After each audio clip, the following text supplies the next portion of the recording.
প্রতিদিন সকালবেলা উঠলেই কি রান্না করবো সেই চিন্তায় ব্যস্ত থাকতে হয়। আসসালামু আলাইকুম, বিসমিল্লাহির রহমানির রহিম। আশা করি আমার এই ভিডিওটা যে যেখান থেকেই দেখতেছেন আল্লাহর রহমতে ভালোই আছেন, আর ময়ও আলহামদুলিল্লাহ ভালো আছি। আগে মায়েরে দেখতাম পাট শাক যদি রান্না করতো, তাই পাট শাক খুব সুন্দর করে ধুইয়া টুইয়া তারপরে একেবারে হাত দিয়ে আস্তে আস্তে ছোট ছোট চিকন চিকন করে তারপরে ছিঁড়তো। আর এখন দেখেন পাট শাক তাড়াতাড়ি কুচাইয়া একেবারে বডি দিয়ে তারপরে ভাজি করি, কারণ আগের মতো সেই সময় এখন আর নাই। কারণ দ্রুতই রান্না শেষ করে তারপরে আবার বাজারে যাইতে হইবে, বাকি কাজগুলো করতে হইবে। তো মানে যে চিন্তা সেই কাজ, তো দ্রুতই পাট শাকগুলো একেবারে বডি দিয়ে খুঁচেই খুঁচেই নিয়ে নিলাম। আর আজকে ভোর রাতে ভাত খাইয়া রোজা থাকা হইবে, এই জন্য একটু মানে শাক ভাজি করবো, একটু মাছ চচ্চড়ি করবো, একটু মিষ্টি কুমড়া ভাজবো, মানে এরকম 2-3 আইটেম করা হইবে, যাতে ভোর রাত্রে এবং এই সন্ধ্যা রাত্রে সব মানে ভালো মতোই হয়। এজন্য আবার ভাবতেছি যে একটু গরুর মাংসও রান্না করবো। অনেক দিন ধরে সময়ের জন্য দেখা যায় রান্না করা হয় না। মাঝে মধ্যে তো আমার কাছে এত পেরেশানি লাগে, কি আর করবো, কিছুই করার নাই। যাই হোক, এখন এই যে পাট শাকগুলো সুন্দর করে ধুয়ে নিয়েছি আগে, আর এখন বড়ি দিয়ে কুচাইয়া তারপরে ভাজি করবো। আর একটু বায়লা মাছ চচ্চড়ি করবো, ছোট ছোট গুঁড়ি বায়লা মাছ টমেটো দিয়া। আমি তো আগে এত পরিমাণে বায়লা মাছের গুঁড়া আনতাম, এই পাকা টমেটো পাওয়া যায়, আমার কাছে খুব ভালো লাগতো যে টমেটো দিয়া তারপরে ওই ছোটো ছোটো বায়লা মাছের গুঁড়ার চচ্চড়ি করলে অনেকটা ভালোই লাগে। এখন তো আর আগের মতো নাই, দেখা যায় আগে তো গুঁড়া মাছ অনেক করে আইনাও সারাদিন বইসে হইলেও কাইটা ধুইয়া তারপরে ভালোভাবে পরিষ্কার পরিচ্ছন্ন করে রাখা হইতো। আর এখন গুঁড়া মাছ কাটতে বসলে মানে কিনতে গেলেই কিনতে ইচ্ছা করে না, কারণ অনেকটা সময় কাটতে ধুইতে তারপরে এটারে আবার প্রসেসিং করে যদি ফ্রিজে থুইতে হয়, তাও ভালোভাবে ধুয়ে টুইয়ে পরিষ্কার পরিচ্ছন্ন করে তারপরে রাখতে হয়। নয়তো ছোটো মাছ তো দেখা যায় যে সময় বের করা হয় সেই সময় মানে ধুইলে এই আগের মতো ধোয়াটা আর কি হয় না। আজকে অনেকগুলোই পাট শাক আনছি, রাতেই কাইটা কুইটা রাখছি, আর এখন ধুইয়া তারপরে কুচাইয়া তাহলে তারপরে বসাই দেবো। পাশে বসে রেদওয়ান বলতেছে যে আম্মু, তোমরা কি আগেও লাল মানে পাট শাক এইভাবে কুচাইয়ে রান্না করতে? আমি কই না, আগে কত সুন্দর করে একটা একটা কইরা সুন্দর কইরা হাত দিয়ে চিকুন চিকুন করে মানে ছিঁড়া তারপরে ভাজি করা হইতো। যাই হোক, মিষ্টি পাট শাকটা কিন্তু খাইতে ভালোই লাগে, একটু ঝাল কইরা করলে। আর এক ছিলা মিষ্টি কুমড়া আনছি, এখন ওইটাও কাইটা তারপরে ভাজবো। এখন মিষ্টি কুমড়াগুলো এত পরিমাণে মিষ্টি হয়, মানে ভাজা তারপরে বড় বড় চিংড়ি মাছ দিয়ে রান্না করলে ভালোই লাগে। আমি আলাদা করে আবার চিংড়ি মাছও ভিজিয়েই রাখছি, যে মিষ্টি কুমড়া দিয়া তারপরে চিংড়ি মাছ দিয়ে তারপরে রান্না করব। আমি তো মিষ্টি কুমড়া যখন রান্না করি একেবারে ভাজা তারপরে চিংড়ি মাছ দিয়ে ভুনা করি। যে কোনো কিছু রান্না করতে গেলেই আমার কাছে না ভাজলে ভালো লাগে। আমার কাছে যে জিনিসটা না ভাজি না, তারপরে মনে হয় কি যে মানে এটা ভালো লাগবে না, হয়তো বাচ্চারা পছন্দ করবে না আর না ভাজলে। ছোটো মাছ পর্যন্ত আমি ধুইয়া ভালোভাবে তারপরে মশলা মাখিয়ে তারপরে ভাজিয়া ভুনা করি, মানে রান্না করি। আগের থেকে এখন একটু কাজের চাপটা কম, তারপরও মাশাআল্লাহ দিলে এখনও অনেক কাজ আছে। আর শুকুর আলহামদুলিল্লাহ, আল্লাহর কাছে হাজার শুকরিয়া যে পুরা ঈদের রোজার মাসটা থেকে শুরু করে, রোজার আগের মাস থেকে শুরু করে কাজ শুরু করছি, এখন ঈদের পর পর্যন্ত সেই কিছু কিছু কাজ আছে। তো শরীরটা অনেকটাই খারাপ, তো আস্তে আস্তে সবগুলো আবার করে ফেলামো। আর এখন তো স্কুল কলেজ সব কোচিং সব কিছু খুলে দিছে, দেখা যায় অনেকটা পেরেশানি হয়, তারপরও অভ্যাস হয়ে গেছে করতে করতে। আর পাশাপাশি মনে করেন একটু সময় অপচয় করতে চাই না, আর রাতে তাড়াতাড়ি মানে শুইতে পারি না, খুব দেরি হয় ঘুমাইতে ঘুমাইতে। তারপর আবার ভোরে ফজরের সময় যে উঠি, আর তো মানে ঘুমানোর কোনো মানে নাই, সময় নাই। তারপরও আল্লাহর রহমতে ভালোই আছি, সুস্থ আছি। আর বাচ্চারা এবার আর দেখা যায় একটা রোজাও তারা ভাঙে নাই, পাশাপাশি মাদ্রাসায় গেছে, কোরআন তেলাওয়াত করছে। আমি এবছর মানে কোরআন পড়ার তেমন একটা সময় পাই নাই, কিন্তু তারপরও দেখা যায় যথাসাধ্য চেষ্টা করছি, এই আর কি। এই মিষ্টি কুমড়োগুলো মানে কোন দেশের আমি জানি না, তবে এত পরিমাণে মিষ্টি হয়। আমি এখন মানে এই মিষ্টি কুমড়োগুলো এত পরিমাণে যে মিষ্টি হয় এখন যে চিনছি, এই জন্য দেখা যায় যেদিনই আমি বাজারে যাই না কেন আমি এই মিষ্টি কুমড়া এক শিলা হইলেও আনি। আর বেশি দাম তো না, এক শিলা 20 টাকা। দেখা যায় ভাজা দিলে বাচ্চারাও অনেক পছন্দ করে, ভাজা মিষ্টি কুমড়াও। আর এখানে এই যে বাইলা মাছ কটা খুব সুন্দর করে ধুয়ে নিছি, এখন 2টা আলু দিয়ে তারপরে চড়চড়ি করে নিব। আর এটা ভোর রাত্রে খাওয়ার জন্য রেখে দিব।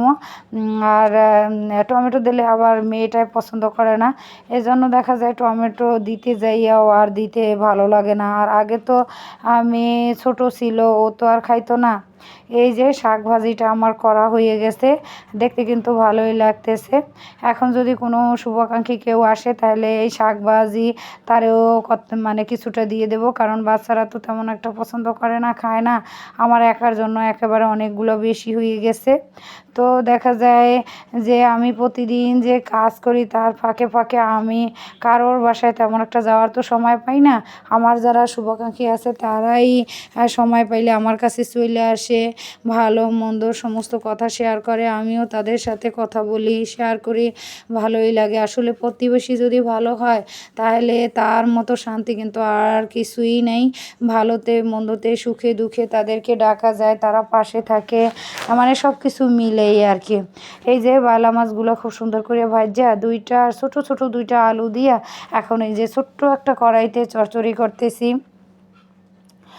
আর বাচ্চারা দেখা যায় যে ছোটো মাছও তারা খুব মানে পছন্দ করে এবং খাইতে পারে। আর আমার এই ছোট ছোট মাছও খাইতে গেলে দেখা যায় আমার কাছে মানে কাঁটা এত পরিমাণে বাজে, আমার যে ওই যে অভ্যাস নাই। দেখা যায় বড় মাছগুলোও আমি খাইতে গেলে আমার কাঁটা বেঁধে, এই জন্য দেখা যায় তেমন একটা আমি মানে মাছ খাইতে চাই না। তারপরও এখন অনেকটা অভ্যাস হয়ে গেছে একটু একটু করে। আর যদি আমি না খাই তাহলে দেখা যায় ছেলেমেয়েরাও খাইতে চায় না, এজন্য দেখা যায় মানে কষ্ট হইলেও খাইতে হয়। আজকে আরও অনেক কাজ করব, তারপরে রান্নাবাড়া শেষ করে বাজারে যাব। খুব ভোরে উঠছি, ভোর থেকে উঠা সেলাইয়ের কাজ করছি, ঘর পরিষ্কার করছি, কাপড় চোপড় ধুইছি, তারপরে এখন রান্না করতেছি। রান্না শেষ কইরা তারপরে বাজারে যাব।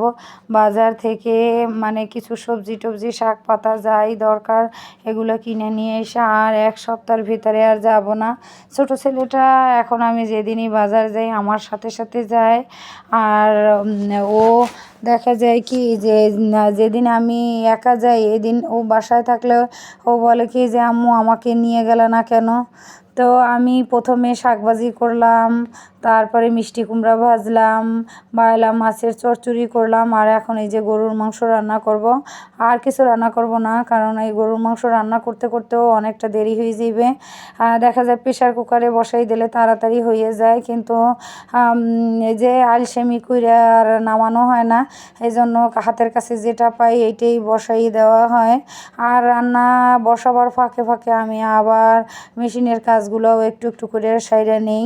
একসাথে দেখা যায় 4টা 5টা ড্রেস কাটি, তারপরে আবার গলাগুলা বকরুমগুলা কাটি, এলাস্টিক কাটি, এইভাবেই একটু একটু করে আগাই রাখি। মানে টানা একসাথে যদি বইসা করতে যাই তাহলে দেখা যায় মাজায় প্রচণ্ড ব্যথা হয়। আর একসাথে মানে এইভাবে বইসা কাজ করা আসলে ঠিক না। মানে আমি একটা মানে আমার ওই ম্যাডাম বলছে যে এভাবে টানা যদি তুমি বসে কাজ করো তাহলে সামনে সমস্যা হবে, বা মাজায় একটা মানে সমস্যা দেখা দিলে তোমার আরও বেশি সমস্যা হবে, তখন তুমি বসে কাজই করতে পারবে না। এজন্য দেখা যায় 1 ঘন্টা কাজ করলে আবার 1 ঘন্টা একটু হাঁটাচলা করি, অন্য কাজ থাকলে সেগুলো করি, ফাঁকে রান্নাটাও সাইরা ফেলাই। আর এবার তো এমন হয়েছে যে আমার সাথে সাথে মেয়েও কাজগুলো করছে, এই জন্য অনেকটা সহজ হয়েছে। আর বাড়তি কোনো কর্মী আমার নিতে হয় নাই। আমার মেয়ে মাশাআল্লাহ দিলে আমি যেভাবে কাজ করি ও আমার থেকেও খুব ভালো কাজ করতে পারে। এখন গরুর মাংসে সমস্ত মশলা টশলা দেওয়া হয়ে গেছে, এখন একটু হাত দিয়ে মাখাইয়ে তারপর বসাবো।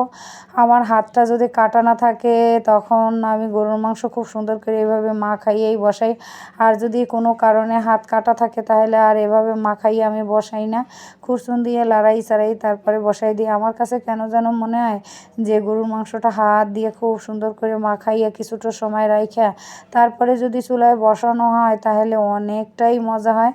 আর সবচেয়ে বড় কথা কি জানেন, মাংস হোক সবজি হোক যে কোনো রান্নাই হোক না কেন অনেকটা সময় নিয়ে যদি কষাইয়া তারপরে মানে বসানো হয় তাহলে সেই রান্নাটার মানে স্বাদ টেস্টটাই আলাদা থাকে। আমি কোনো কাজেই তাড়াহুড়ো করে মানে করতে পারি না, তার ভিতরে রান্নার কাজটা তো একেবারেই না। রান্না করতে গেলে আমি একেবারে রান্না মানে চুলার কাছেই বসে থাকি যতক্ষণে রান্না শেষ না হয়। এখন একটু অভ্যাস হয়েছে, কারণ এই যে কাজের চাপ, এই জন্য বসাই বসাই দিয়ে এসে আবার একটু মেশিনে বসিয়ে আবার রান্না করি। কিন্তু এভাবে করলে আমি মানে একটুও আইট পাই না, আমার মনে হয় আজকের রান্নাটা একটুও মজা হয় নাই, খাইতে ভালো লাগবে না, এরকম মনে হয়। এই জন্য মানে সময় যদি যায়ও তারপরও ভাবি কি রান্না শেষ হোক তারপরে না হয় অন্য কাজকর্ম। আগের মতো এখন আর করি না। একেবারে রান্না শেষ করার ফাঁকে ফাঁকে যদি মনে হয় যে না অনেকটা সময় এখনও বাকি আছে তখন অন্য কাজ করি। ছেলেমেয়েরা এখন স্কুলে গেছে, মেয়েটা স্কুলে গেছে, ছোট ছেলেটা স্কুলে গেছে। দেখা যায় যে যার কাজে ব্যস্ত থাকে। এখন আর আগের মতো কেউই বিরক্ত করে না, বরং আরও তারা আমাকে সমস্ত কাজে হেল্প করে। মানে আমার এই জিনিসগুলো সবচেয়ে বেশি ভালো লাগে যে কোনো কাজ আমার একার করতে হয় না, ওরাও পাশাপাশি আমাকে অনেক হেল্প করে। রান্না একেবারে শেষ করে তারপরে যে বাজারে চলে আসলাম, একেবারে বাজারের শেষ পর্যায়ে। আমি আবার প্রায় সময় বাজারে যে যাই একেবারে শেষ পর্যায়ে যাই, কারণ তার আগে আর সময় হয় না। আর সময় হইলেও ইচ্ছাকৃতভাবে একেবারে বাজারের শেষে যাই। কেন জানেন, যে সস্তায় অনেকটা জিনিস আনা যাইবে কিংবা দেখা যায় একটু কম দামে অনেক কিছুই পাওয়া যাইবে, এই জন্য একেবারে বাজারের শেষে যাই। আজকের এই টমেটোগুলো কিন্তু অনেক সুন্দর, 30 টাকা কেজি। আমিও নিয়ে আসছি। রেদওয়ান আবার টমেটো অনেক পছন্দ করে, দেখা যায় টমেটোর চাটনি বা টমেটোর টক বা টমেটো যদি মানে ভাইজা রান্না করা হয় তাহলে ও অনেক পছন্দ করে। আর এই যে বোম্বাই মরিচ, টক বড়ই, যেগুলো কিন্তু কম বেশি সবারই পছন্দ। আমার বোম্বাই মরিচ ছাড়া তো চলেই না। যেদিন বোম্বাই মরিচ শেষ হয় তার পরের দিন আমার আনতেই হইবে, যত কিছুই হোক না কেন। আর এখন আমি খাই দেখে বাসায় বাচ্চারাও এখন খাওয়া শিখে গেছে। শুকনো মরিচটা খুব কম খাই, কিন্তু বোম্বাই মরিচ আমার প্রতিনিয়ত লাগবেই। আর এই যে দেখেন আম উঠে গেছে, আম এখনই কিন্তু বাজারে পাওয়া যায়, কিন্তু এখনও ভিতরের এই যে ইটা বাড়াটা এখনও শক্ত হয় নাই আচার দেওয়ার জন্য, এখনও মানে আম রেডি মানে হয় নাই, ভিতরে এখনও মানে একেবারে নরম। যাই হোক, আর কয়েকদিন পরে আবার আমের আচার দিব। আজকে আমি ভেন্ডি আনছি, টমেটো আনছি, উস্তা আনছি। আসলে কি উস্তা আর করলা যদি যেদিন কিনি আমি অল্প পরিমাণে কিনি, কারণ কি তিতা একেবারেই ওরা খাইতে চায় না, এমনকি সবজিও তো তেমন একটা খাইতে চাইতো না। এখন আস্তে আস্তে একটু একটু করে তারপরে অভ্যাস করছি। এবছর এখনও পেঁয়াজ কিনতে পারি নাই, তবে পেঁয়াজ রাখার কি এখন সময় হয়েছে কিনা জানি না। কালকে আমার এক পরিচিত ভাই আছে, তার কাছে জিজ্ঞেস করতে হবে, জানতে হবে যে পেঁয়াজ রাখার এখন সময় হয়েছে কিনা, তাহলে আমি একসাথে একবারে পেঁয়াজ কিনা তারপরে দেখা যায় মানে সংরক্ষণ করি। এজন্য আর পেঁয়াজের চিন্তা করা লাগে না। আলুটা রাখি না, কারণ আলুটা রাখলে অনেক সময় দেখা যায় যে ভিতরে পুঁচে থাকলে গন্ধ হয়, তারপরে অনেক মানে ইয়ে আছে, ঝামেলা আছে, এই জন্য আলুটা তেমন একটা রাখি না। কিন্তু পেঁয়াজটা রাখি টানা 1 বছরের জন্য। আমি এখনও অনেক কিছু আছে যা আগেভাগেই মানে পরিকল্পনা করা থাকে যে কখন কোন জিনিসটা আমি কিনবো কিংবা কিনে রেখে দিব। শাক পাতা এখন মোটামুটি দাম কমই আছে, তারপরও দেখা যায় যে কম বললে কি, যেমন ওই বাজারের শেষে গেলে একটু কম, কিন্তু আগে গেলে তো আর কোনো কিছু তারা কম রাখে না বা কম নেয় না। আজকে পেঁয়াজ আনবো না, কিন্তু ঈদের আগে একসাথে অনেকগুলো পেঁয়াজ কিনছি, এখনও আছে। আর এই যে সিমের বিচি আনলে যে কি প্যারা, সিমের বিচি ধুইয়া পরিষ্কার কইরা তারপরে বাইচ্চা তারপরে রান্না করতে হয় মাছ দিয়া। আগে আগে তো সময় থাকতো, এই জন্য সিমের বিচি দেখলেই আমি নিয়ে আসতাম, তারপরে সিমের বিচি বাইচ্চা তারপরে দেখা যায় মাছ দিয়া ওদেরকে রান্না করে দিতাম। কি মজা করে যে খাইতো, আমার কাছেও ভালো লাগতো। কিন্তু কি আর করার, এখন এতটা সময় মানে থাকে না, ওই সিমের বিচির খোসা ফলাইতে ফলাইতে অনেকটা টাইম পাস হয়ে যায়। এজন্য যে কাজগুলো অনেকটা দেরি হবে কিংবা আমার করতে গেলে অনেকটা সময় অপচয় হইবে, সেই জিনিসগুলো এখন আর আমি তেমন একটা আনি না। আর একদম যেদিন মানে অফিস তারপরে টেলারি কাজ সমস্ত কিছু বন্ধ থাকে, সেই দিন একটু বেশি করেই যে কোনো কিছু আনি, যাতে মানে বন্ধের দিন একটু কাজটা আগাইয়ে রাখি। আর দেখা যায় যে আবার যেদিন একটু বন্ধ থাকে এদিন মনে চায় যে বাসার মানে এত কাজ না করে একটু বসে থাকতে পারতাম, এরকম। আসলে কি সবসময় তো আর একরকম হয় না, কাজের উপরে থাকা যে মানুষগুলো তারা কাজ না করতে বলে ভালো